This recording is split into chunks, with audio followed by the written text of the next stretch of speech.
Hey, superhero movie fans, I wanted to try something different today in accordance with the release of Avengers Infinity War, which is coming out this Friday, April 27th. I'll be trying out a list video in which I will list off my top 5 favorite MCU films. So let's get started with number 5, Doctor Strange. Doctor Strange was a lot of fun as it introduced me to a character that I really didn't know from my comic book reading experiences, but always heard of his involvement within the Infinity Gauntlet storyline. And with Benedict Cumberbatch and Rachel McAdams cast, I had a feeling it would be at least interesting and new.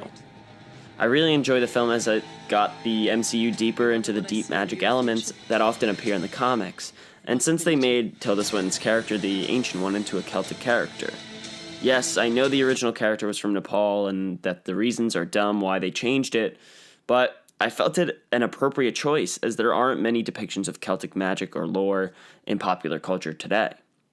The magic elements in the film were enhanced as the visuals for the magical powers and events looked like they were pulled from Steve Ditko and Jack Kirby's cosmic mythological settings in the comics. Plus, as a watch guy, they had a gorgeous watch feature a big part in the film. The first Thor movie really appealed to me as a lifelong fan of Nordic myth and medieval history. I always had a soft spot for the Marvel version of Thor as it combined those two interests of mine, and seeing not only the characters from both of these subjects, but the objects from their material cultures appear in the film was really great as it shows how much the people at Marvel Studios really pay attention to those details and the world building. Besides the detail and world building, Marvel does a great job with their casting as these characters or gods people have obsessed over for years, and I mean hundreds if not thousands of years, come to life on the silver screen with both their mythological and comic characteristics coming to life. The Avengers was a pivotal experience for Marvel fans across the globe, as it was the culmination of all of the origin films Marvel and Disney had released up until that point. It was finally time to see all of our favorite characters on screen together, working as the penultimate superhero force, the Avengers. For me, the Avengers was about the movie-going experience and seeing how all of our favorite heroes interacted as they were finally brought together on the silver screen. While yes, everyone knew that they would successfully protect the world and win in the end, like most Marvel movies do, it looked for a while that we didn't know what could happen with the world during this cosmic invasion. The humor in this film was a starting off point for the comedic tone for the rest of the Marvel films so far, where there were references to pop culture, snarky, sarcastic dialogue, and constant comments that Cap is old, which in hindsight is getting pretty old itself now. Guardians of the Galaxy was not only a lot of fun, but it was a breath of fresh air at a time where I was getting really tired of the saturation of superhero movies and TV shows. I've always heard that the Guardians of the Galaxy, but never really got into their comics, so it was a new experience meeting these characters. Alongside the new comedic tone and the cosmic setting, it brought the superhero movie-going experience to a new level, where it was almost akin to where people felt like when Star Wars came out for the first time in 1977. It was a new space and alien-filled adventure story that didn't take itself too seriously, even when the safety of the galaxy was in jeopardy. Chris Pratt, alongside his cast, brought pretty obscure characters and properties into one of the biggest and most popular Marvel movies made today.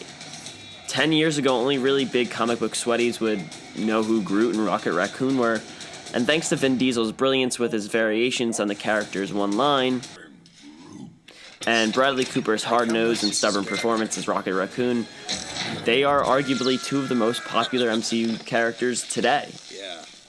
And finally, the moment you've all been waiting for, I know you probably skipped to the end to see what number 1 is.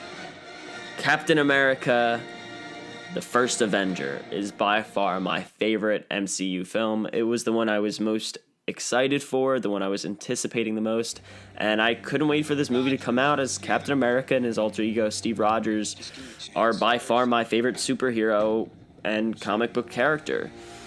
The film has so many great elements that I love about Marvel Comics and how they are able to create these worlds within our own world and history that incorporate mythology into a modern setting like the 1940s and even today. I can offer you a chance. He will be the first in a new breed of super soldiers. The cast in this film, especially Chris Evans as Steve Rogers, is near perfect as he and the rest of the cast embody these characters that normally appear in panels on paper. While there were a few changes to characters like Bucky, most of the characters in the film are pretty true to their characters in the comics. Hugo Weaving's performance as Cap's arch-nemesis, Red Skull, was perfectly balanced, as he was always on the brink of rage and tactical calmness, as he's often depicted in the comics. As a kid that got picked on, I fully appreciated the sentiments that the filmmakers put into Steve Rogers' character, especially how big a role hope and never giving up had on him in the film. Captain America: The First Avenger isn't just a superhero movie. It also could be classified almost as a standalone period piece, as it embraces the 1940s, the time not only in which Cap was created, but the time in which he thrives most as a character due to his ever-optimistic patriotism. The film also introduces the strong female fighter that has become a touchstone in the MCU, with Peggy Carter, a fully capable spy that not only holds her own but works together well with Cap and is respected by those around her in a time period where most women couldn't achieve that level. There's so many good things about this movie, and if you watched it once, I would recommend you watch it again. Those are my top 5 MCU films. Don't forget to subscribe for more movie reviews and to check out my Stardust profile, where you'll see my first reaction to Infinity War on Friday. There will be a review up on Sunday at the latest. I hope you enjoyed this video and hope you enjoy Avengers Infinity War. Thanks for watching.